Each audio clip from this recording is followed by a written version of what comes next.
Estuvimos considerando sobre el tema la soberanía de Dios en el capítulo 9 y ahora en el capítulo 10 encontramos la salvación en Cristo. Ese es el tema, la salvación en Cristo. Y el próximo domingo, si el Señor no ha venido, ¿verdad? Porque el Señor está a punto de venir por su iglesia. ¿Cuánto le esperamos? Amén. Entonces, si el Señor nos permite estar vivos el próximo domingo, pues estaríamos hablando acerca de la iglesia de Cristo en el capítulo 11, ¿verdad? De cómo la iglesia de Cristo, ese misterio, ¿verdad? Revelado, manifiesto, de cómo la iglesia de Cristo es formada. Y en el capítulo 11, ahí hay mucha enseñanza para que nosotros aprendamos con respecto a la iglesia de Cristo, como el Señor la predestinó, la eligió, la apartó para ser pues parte de los propósitos eternos de Dios. Pero aquí en el capítulo 10 nos habla todo el capítulo de la salvación y se enfoca que la salvación es en Cristo. Leamos desde el versículo 6, dice: pero la justicia que es de la fe dice así: no digas en tu corazón, ¿quién subirá al cielo? Esto es para hacer bajar a Cristo. O ¿quién descenderá al abismo? Esto es para subir a Cristo de entre los muertos. Mas, ¿qué dice? Cerca de ti está la palabra, en tu boca y en tu corazón. Es decir, la palabra de fe que predicamos, que si confiesas con tu boca a Jesús por Señor y crees en tu corazón que Dios le resucitó de entre los muertos, serás salvo. Porque con el corazón se cree para justicia y con la boca se confiesa para salvación.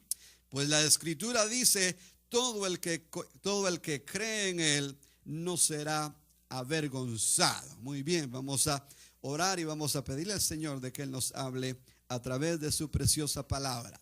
Amado Padre, te damos gracias por este precioso día. Gracias por la oportunidad que nos concede de reunirnos nuevamente en tu casa. Gracias, Señor, por la oportunidad de ser instruidos y así crecer para servirte mejor, Señor, cada día. Gracias por la oportunidad de reunirnos para saludarnos, para amarnos en Cristo Jesús.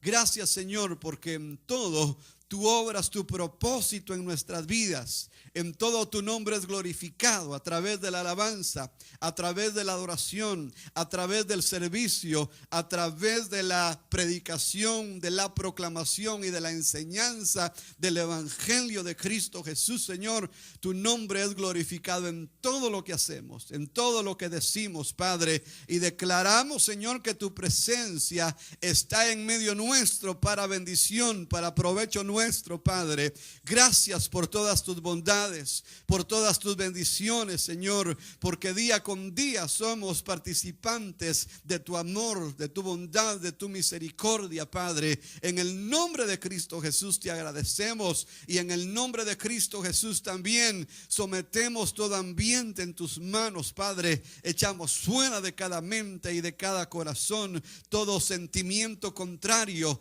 toda oposición demoníaca, todo estorbo, Señor, en el nombre de Cristo Jesús, Padre. Tuya es la gloria, tuyo es el poder ahora y para siempre, Señor. Confesamos que esta es una iglesia en victoria, Padre, porque tú estás con nosotros y nos ayudarás siempre, Padre. Gracias, Señor amado, en el nombre de Cristo Jesús. A ti la gloria, Padre. Amén y amén. Damos gloria a Dios. Aleluya. Tome usted su lugar, mi amado hermano y hermana. La salvación es uno de los temas principales de la Escritura. Y desde Génesis hasta Apocalipsis podemos ver cómo Dios, en su amor, en su bondad, Él extiende su mano al ser humano. La primera promesa de salvación es cuando se le declara a Eva y le dice: de tu simiente va a nacer alguien que va a herir a la serpiente. Alguien que iba a tomar control nuevamente de la tierra, que a causa del descuido, que a causa del pecado original, cayó bajo el dominio de Satanás. Pero Cristo Jesús, dice la palabra, que vino para buscar, para salvar lo que se había perdido. Cristo Jesús vino por los enfermos, no por los sanos. Cristo Jesús vino por aquellos, hermanos, que realmente le anhelan, le desean y que quieren esa armonía, esa comunión, esa intimidad con Él. Cristo Jesús vino para deshacer las obras del diablo, que son el pecado, que son la cautividad, que son la confusión religiosa y tantas otras artimañas que el enemigo tiene para hundir al hombre en la pobreza, en la miseria, en la confusión religiosa, y así pues llevárselos con Él, porque la palabra del Señor nos establece, hermano, que el diablo es un acusador, que es un mentiroso, que es un engañador, que es alguien, hermano, que se opone a los propósitos de Dios. Pero la palabra del Señor nos dice que aquellos que hemos creído en el Señor, que hemos puesto nuestra esperanza, nuestra confianza en el Señor, ya no somos, hermano, cautivos, porque el Señor ha roto toda cadena de cautividad, ya sea demoníaca, ya sea de pecado, ya sea de ignorancia, ya sea de cultura, de idiosincrasia o de una mala formación, hermano, o de una herencia, ¿verdad?, de pecado. La palabra del Señor establece claramente que es a través de Cristo Jesús. Y el tema principal aquí en el capítulo 10 es de que la salvación no es por la ley. Mire, nos dice en el versículo 4, porque Cristo es el fin de la ley para justicia a todo el que cree. Porque Moisés escribe que el hombre que practica la justicia, que es de la ley, vivirá por ella. La ley ofrecía al hombre, lo máximo que la ley ofrecía al hombre era la vida terrenal. Si obedeces a la ley, entonces vas a disfrutar, ¿verdad?, del favor de Dios, pero en esta vida únicamente. En el Antiguo Testamento no se hablaba de eternidad. No se hablaba de vida eterna.